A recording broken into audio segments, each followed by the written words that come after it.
Assalamualaikum. Kita akan teruskan lagi pembelajaran kita pada hari ini dengan kemahiran menulis. Okey, standard kandungan kita pada hari ini ialah 3.3 menghasilkan penulisan. Manakala standard prestasi kita 3.3.1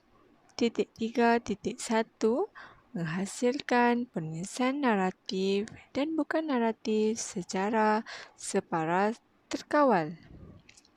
Objektif pembelajaran pada hari ini ialah murid dapat melengkapkan karangan Sedapnya Belut dengan sekurangnya 4 frasa dengan betul berpandukan gambar. Okey, kita akan tengok muka surat 64 dan 65. Okey, aktiviti 3. Aktiviti 3 ada di muka surat 64. Lengkapkan karangan berpandukan gambar. Tajuknya, Sedapnya Belut. Okey, dia bagi 4 gambar. Mari kita tengok dulu. Setiap gambar tu mewakili apa?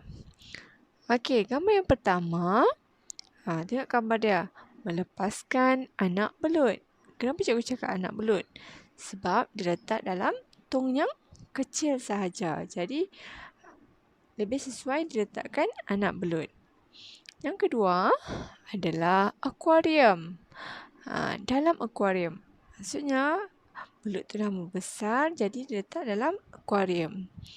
Yang ketiga, di bawah, dekat menu tu, iaitu memilih belut. Bila dah besar, pelanggan datang, lepas tu diorang boleh pilih belut. Dan yang keempat adalah memasak. Ada gambar tukang masak yang sedang memasak. Okey, kita tengok muka surat 65. Rizal, pengusaha belut. Dia menternak belut di kawasan rumahnya sahaja. Belut itu dijual di kedai makan neneknya. Maksudnya Rizal ni dia belah belut dan dia ternak belut di kawasan rumah dia. Mula-mula dia membeli tong yang diperbuat daripada plastik. Dia meletakkan tong itu. Dia letak tong tu kat mana? Mana kita nak tahu dia letak tong tu? Tengok balik perenggan yang pertama. Dia cakap dia ternak dalam kawasan rumahnya. Jadi awak rasa dekat mana dia letak? Ya, betul. Di hadapan rumah. Jadi dia meletakkan tong itu di hadapan rumah. Okey, dia memasang jaring pada tong supaya belut tidak keluar.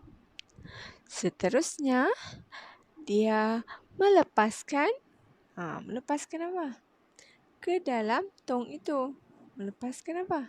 Tengok gambar yang pertama. Melepaskan anak belut. Jadi yang kedua tu kita tulis anak belut. Seterusnya, dia melepaskan anak belut ke dalam tong itu. Dia juga memasang motor air agar belut mendapat udara yang secukupnya. Apabila belut sudah besar, dia melepaskan belut itu. Dah besar, dilepas kat mana? Kita tengok gambar yang kedua. Apa dia? Akuarium. Itu ke dalam akuarium di kedai neneknya. Selepas itu, pelanggan akan memilih belut yang hendak dimakan. Bila dah dalam akuarium, pelanggan bolehlah pilih nak yang besar ke, nak yang kecil ke. Ikut cita rasa. Okey, pelanggan tu apa? Orang yang datang ke kedai. Pelanggan yang dikehendakinya. Pelanggan buat apa? Tengok gambar yang ketiga. Gambar yang ada menu tu. Pelanggan memilih belut yang dikehendakinya. Pelanggan memberikan belut itu kepada tukang masak. Bila dah pilih, dia bagi tukang masak. Tukang masak akan Gambar apa? Tengok gambar yang keempat. Ni tulis sendiri. Mengikut jenis masakan yang dipesan oleh pelanggannya. Seperti sup atau masakan pedas. Dan yang kelima. Kelima ni apa? Berasa puas kerana dapat memilih dan makan belut yang berkhasiat. Jadi, awak rasa apa? Ni pun buat sendiri ya. Kelima dan keenam ni buat sendiri. Okey, kita sambung. Rizan sangat gembira kerana hasil belutnya dapat memajukan restoran neneknya juga. Jadi sambil dia membela belut, dia ternak belut tadi, dia juga boleh membantu nenek dia untuk memajukan restoran. Maksudnya orang yang datang, dia memesan belut, lepas tu tukang masak-masak dan nenek dia boleh menjual makanan kepada pelanggan. Okey, setakat itu sahaja untuk hari ini. Jangan lupa lengkapkan petikan dengan 2 lagi frasa yang sesuai.